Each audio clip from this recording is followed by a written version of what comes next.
Okay, so the NBA ratings are down 48% since 2012 on ESPN. Every other sports league is setting rating records with ESPN. So this is specifically focused on the ESPN ratings here, but every other league is hitting ratings, record ratings, and NBA just keeps going down, down, down, down. Multiple people, from former athletes, pundits, and fans, have given reasons for this, including it's too expensive, both live and paying for cable, league pass, other streaming services, blackouts, NBA.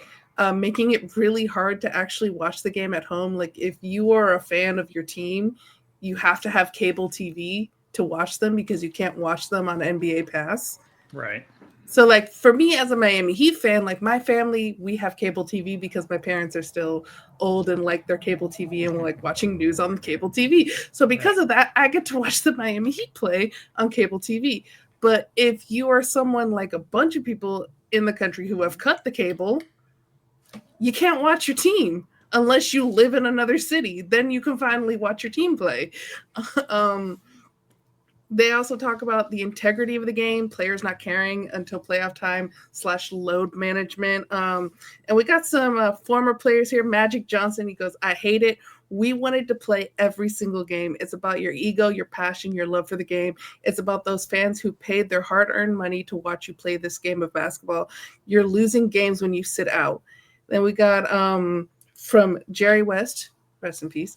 The thing that I most dislike about today's game, if a team is getting beat by 25 points and you've got your star players sitting out there laughing on the sidelines, if I was the executive running that team, that person would be in my office the next day. And I want to know what's so damn funny. It shows the disrespect for the game, which completely agree with Jerry there.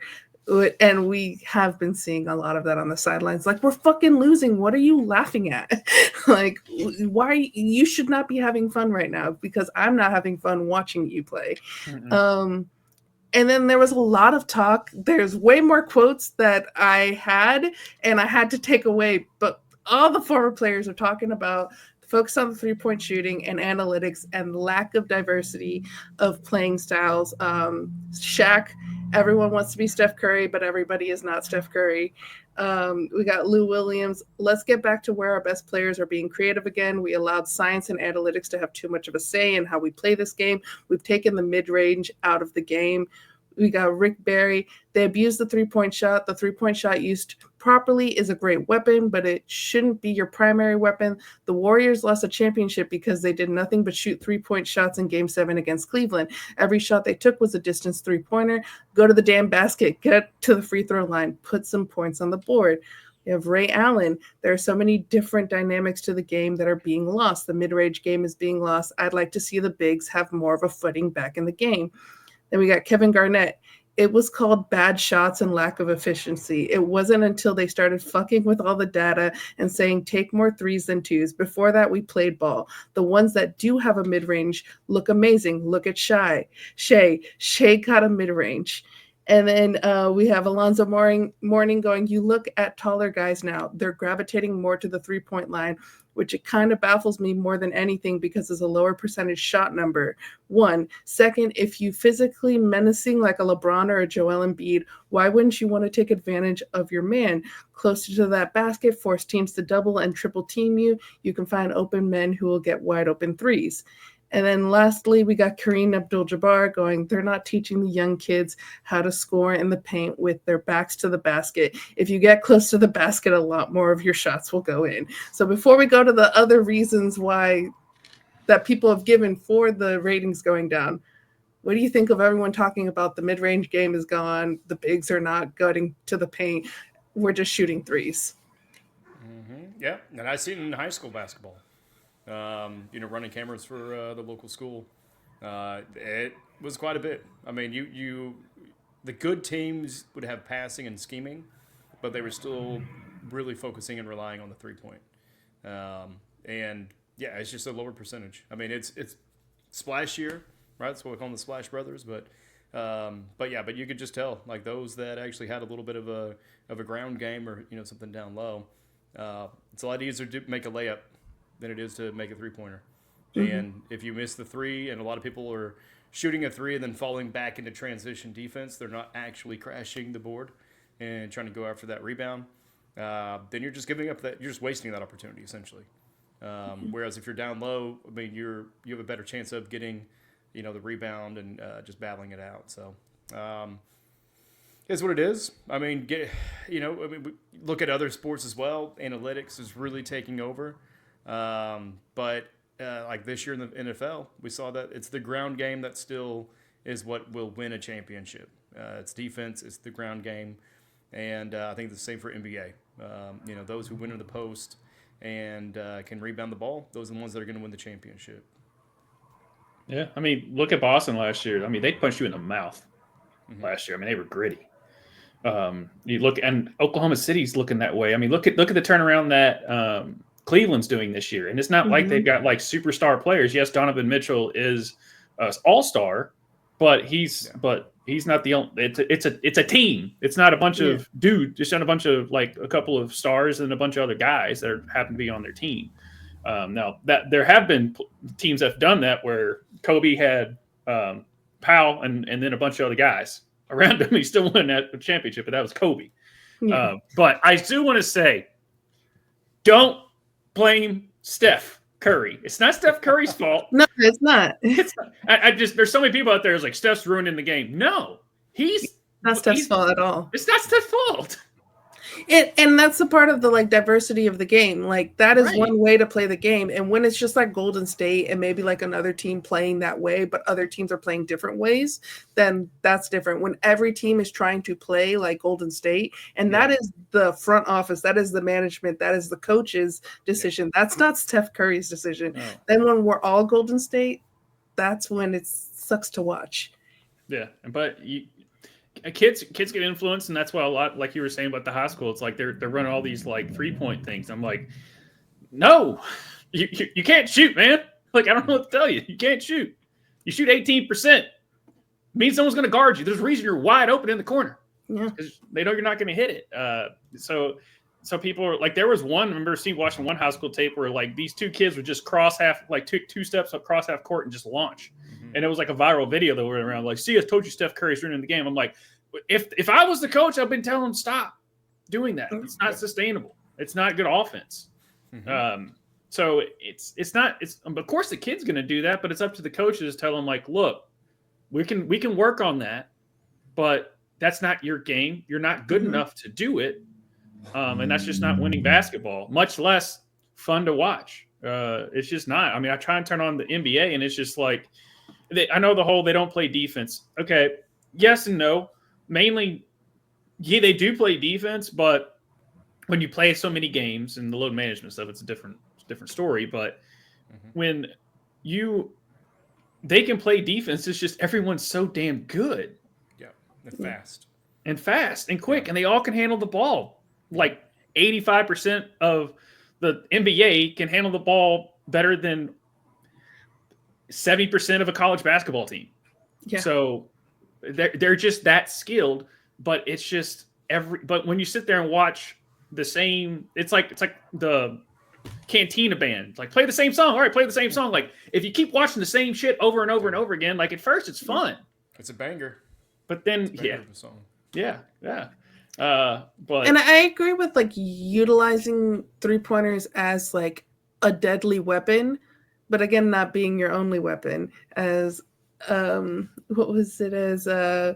Barry said, because that's something that even you think about one of the championships at Miami Heat with Ray Allen in that 3-pointer at the end that actually got us to win the game to then go to the next game, to a game 7. Like that was a crazy moment, and that's a moment that I will remember forever as a Miami Heat fan, and that's something that. When you see Steph make that 3 and do the night, like that is fun to watch, but that should not be when it's done so much, it kind of takes away the magic from it. Yeah. And I like that Kevin Garnett like said, SGA is still doing the mid-range game. And we need more players to be like, you know what? The mid-range game is actually pretty good, like skill set to have.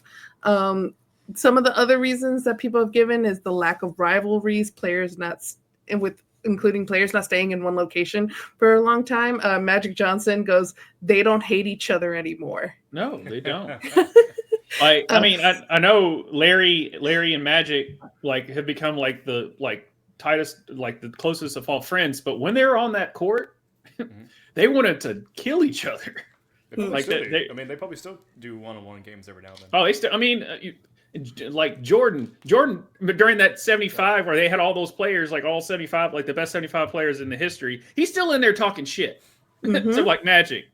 Now Magic too, in the longer, I did not get his whole quote, but he said that him and Michael Jordan had like a full-on hour conversation about like the game now and how like they used to hate each other when they like when you play, like, and that then went into the All-Star game where like if you were in the West, you fucking hated the East, and if you were in the East, you fucking hated the West. And that then now we talk about All-Star games now that like are kind of just like, what are we watching this for? Yeah.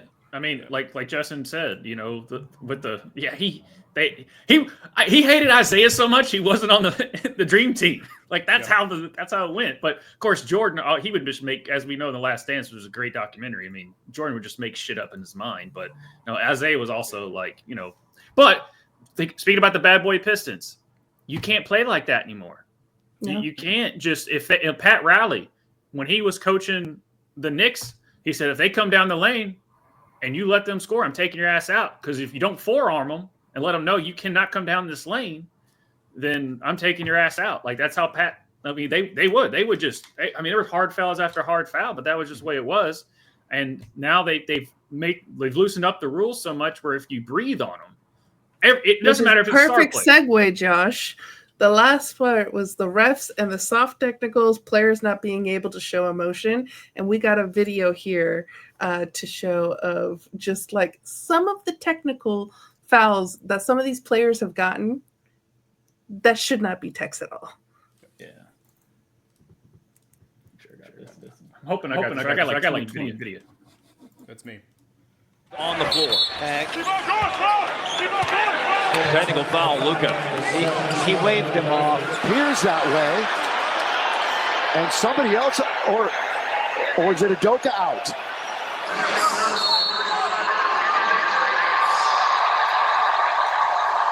And Westbrook sneaks inside. 7 for Westbrook. Technical foul on Westbrook.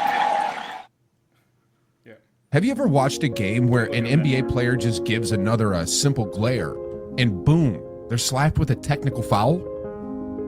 Or how about a player clapping in frustration only to get hit with a tech? Oh, yeah. He really upset himself. Call for technical. It's crazy to think, but stuff like this is actually happening in the NBA right now. Turnaround jumper, foul Morant. And John's got to watch his reaction. He already is sitting on one technical foul. He's got ejected. I get it, this is basketball, not WWE, but the NBA and its referees have gotten so soft that even the slightest hints of drama get shut down with a whistle. And honestly, this is just one of the reasons viewership is dropping. Because here's the thing, drama sells. Pretty play, a 9-1 run, Minnesota. Oh, come on, man. No way. Take the UFC, for example. So that's pretty much what we have there, but those shouldn't be text. Come on. Yeah, there's quite a bit, but that's... They're trying to protect the brand. All right, I mean, we don't want these kids... acting this way and, being cruel, et cetera, but the players have gotten soft, the rules have gotten soft, and the calls have gotten soft. And that's not a, get off my lawn kind of statement.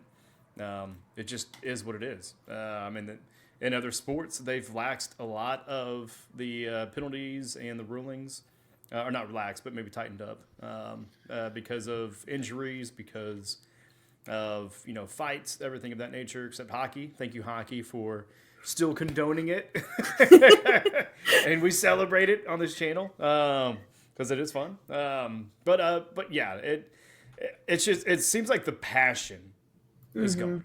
I mean, and quote BB King, I mean, the thrill's kind of gone too because just of that. Like, you don't have these intense rivalries because players don't stay with the team because they're the fucking moneymaker. It's not about the coaching. It's not about the organization. It's about the player. And so they get to go wherever they want. And a lot of times, if you're LeBron James or somebody else, like, you get to kind of basically dictate who comes with you as well. So you have that aspect, but then also with the Luka trade, you kind of got the organizations basically saying, like, we don't care. Like, we're just going to play profit and politics. We really don't care about the person. And then you have this kind of sweeping fear from a lot of players that they're like, well, I guess nobody's safe. You know, even if you're making that much money and you're one of the top players, you're not safe from just getting kicked out because they don't like you or, you know, something of that nature. So with the officiating, it just kind of reflects that whole not toxic, but just that whole environment that seems to be kind of swelling with the NBA, where it's just a lot of animosity. It's a lot of backbiting, a lot of bickering, you know, between the organization and the players. And for the NBA, they're reflecting that in their officiating. Yeah. Josh? I don't know. It just, the last time I remember like a really good rivalry was like the Clippers and Golden State with the Splash Brothers and Chris Paul and Griffin. Because, I mean, they were waiting for each other outside the locker room, ready to go. And, I mean, I know you don't want fighting, but we just had like 4 fights in 9 seconds in the NHL, and everyone was loving it. So you still need a little bit of drama, okay? Yeah. And not just because they come across, like you're saying, laughing on the sidelines and stuff like that. That's just, I don't know, it's a bunch of prima donna stuff that we just don't want. Like, there's a reason Bravo's still a channel, is because all the random ass Diddy drama crap that we have. Not Diddy himself, but you get what I'm trying to say. Just petty crap. And I don't want that. I would like to say Josh was the one to bring up Diddy. No one else brought up Diddy. It was just all Josh. Yeah. I'm going to say petty, and then it said Diddy. I don't know. Whatever. Hey, quit being a baby oil. All right. And Justin Toner, he's agreeing with you. Nailed it on the lack of passion. And this is, I said it last week, that I grew up as a huge NBA fan, and I am a huge Miami Heat fan. And I do not really watch the NBA at all. And I am more of a WNBA fan now, which maybe watched it a little here and there, WNBA back in the early 2000s, but I wasn't watching it the way I'm watching now. And when you watch WNBA games now, these women are physical with each other. The refs let them go at each other. It feels like old school NBA. And yes, it's with women, so, but still at the same time, viewership. These women are going at each other, and that's why you see the viewership of the WNBA going up and up and up and the NBA going down, because you have to let the players play. And we're seeing this a little bit in soccer too. Some refs are calling fouls that shouldn't really be fouls, and it's getting a little bit softer in some areas, and so and there is a part of it of you want to protect the players, you don't want players to get injured, but you also need the players to play the game. You can't be stopping the game every few minutes because someone might get hurt. Players need to play the fucking game.